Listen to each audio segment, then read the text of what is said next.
Well, David, it's been a long, hot summer, I dare say, and the boys have put in a lot of hard yards. It wasn't the return they would have expected round one.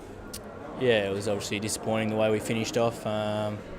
It's given us a lot of room for improvement and a lot of areas to work on. We've got a 10-day break now to Richmond, so there's going to be a lot of work on our deficiencies that stood out in the last quarter.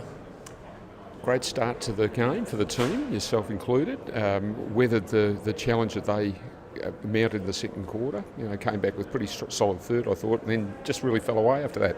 Yeah, exactly right. I thought we started really well. That's the footy that we want to play all year and all throughout the four quarters. But it was just disappointing the way we they got it out of the middle too easy, and it obviously just cost us. And I think they outpossessed us a hell of a lot. They had a lot more footy than what we did in the last quarter, and that was just a disappointing side. So it's obviously a big room for improvement, and it's going to be a lot of hard yards on the track going into Richmond.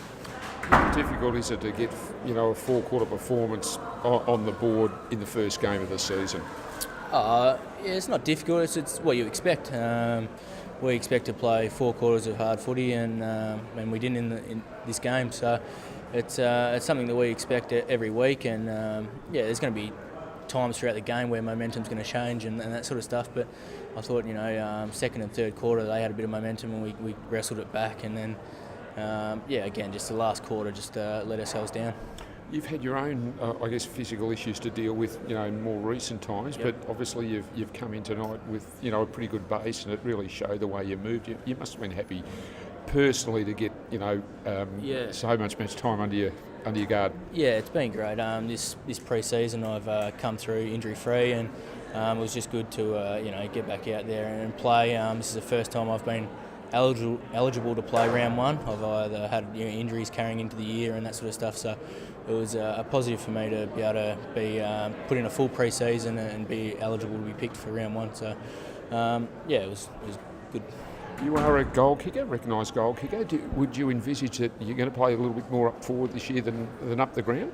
I'll play probably a little bit up forward and through the midfield again whenever it need be. But just wherever I can sneak a spot, I'll take it. Sunday night footy was a 20-8 start. A long time to wait to play.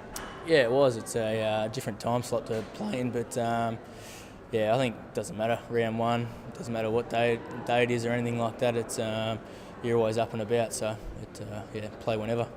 Do you think you'll need the 8 or 9 day break to get yourself back mentally and physically? Look, it's going to be handy. Blokes are, they'll be carrying a little bit of a niggle here from the game or something like that. Gives you extra time to recover and freshen up for Richmond. And it's going to be it would have been nice to win and go into a long break with a win over our heads instead of going into the long break with a loss. Well, the Tigers got rolled too, obviously, so there's a bit riding on round 2 now, isn't there, suddenly? Yeah, it definitely is. There always is against Richmond, no matter where we are on the ladder. So, but this is going to be an important game. Good to see you back, David. Let's hope the boys can butter up round 2 against the Tigers. Thanks very much. No worries, thanks, mate.